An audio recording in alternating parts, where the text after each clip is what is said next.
The Cubist movement challenged age-old artistic styles and rejected conventional ideas. These artists wanted to revitalize art so that it would be more in line with the modern age. They would go on to create the first abstract style in modern art. The Cubist movement reached its creative peak between 1907 and 1914, and it continues to influence artists to this day. At the turn of the 20th century, artists found themselves in a fast-paced and ever-changing modern world. Technological advances, political changes, and dramatic changes within social structures were all happening at this time. Photography was increasingly being used for portraiture and to document historical and everyday events, so it was only natural for painters to turn to other themes. The leading artists of the day, Pablo Picasso and Georges Braque, felt that a new artistic style was needed to connect with a modern audience and reflect the struggles of modern life. Inspired by post-impressionist Paul Cézanne, Cubist artists deviated from the three-dimensional perspective that had been the norm in art since the Renaissance. They instead painted two-dimensional figures from multiple perspectives to convey a sense of totality in a uniquely modern way.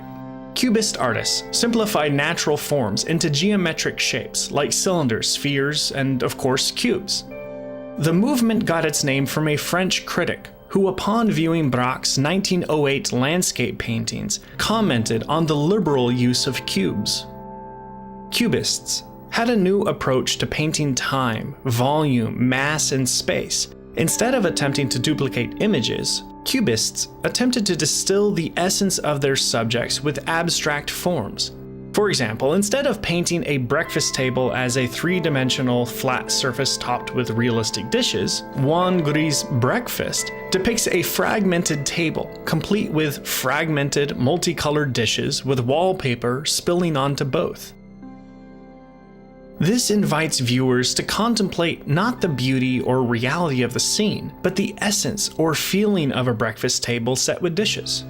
Common characteristics seen in Cubist paintings and sculpture are the liberal use of geometric forms, distorted and fragmented objects, and multiple perspectives of the same scene. Frontal, profile, and composite or stacked. Paintings in particular were distinguished by their two-dimensional flatness and paper collage. These same ideas influenced early 20th century literature and shaped the styles of authors such as Gertrude Stein, William Faulkner, and Guillaume Apollinaire. Modernist literature drew inspiration from the multiple perspectives and disjointed figures of Cubist paintings, applying similar ideas to their stories through the use of repetition, abstract language, and multiple narrators. Many Cubist paintings feature musical instruments and sheet music, highlighting the significance of music in these artists' lives. Igor Stravinsky's music mirrored the innovations of visual Cubist art with its chaotic ragtime rhythms. In 1913, when America's first modern art show was held at the 69th Regiment Armory on East 25th Street, the public was scandalized, surprised, curious, shocked, and interested in equal parts. One of the pieces displayed at this show was compared by former President Roosevelt to a Navajo rug in his bathroom.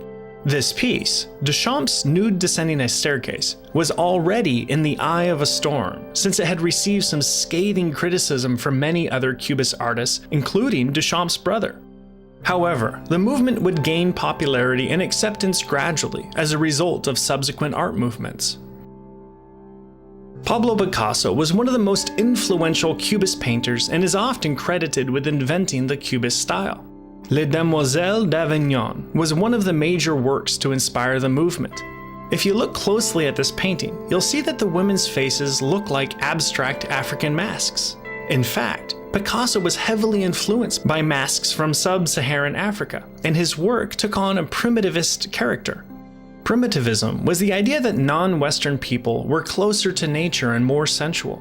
The masks and figures were a common feature of earlier post-impressionist art. Another influential Cubist painter was Fernand Léger, whose abstract figures are particularly colorful.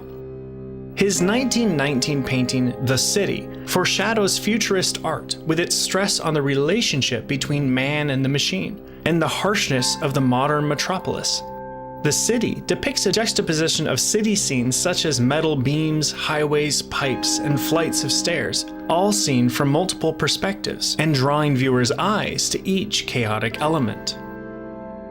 Cubism was a radical deviation from the art of the past and received its share of scathing criticism. The majority of the public simply did not understand what the fuss was about, but no matter how controversial this artistic style was, no matter how many people criticized it, Cubist art has established itself firmly. The innovative perspectives, the completely different techniques, and the stunning outputs that resulted ensured that Cubism became a part of our artistic heritage, inspiring such outgrowths as Futurism, Constructivism, Dada, and Surrealism. Cubism was the most influential artistic movement of the 20th century.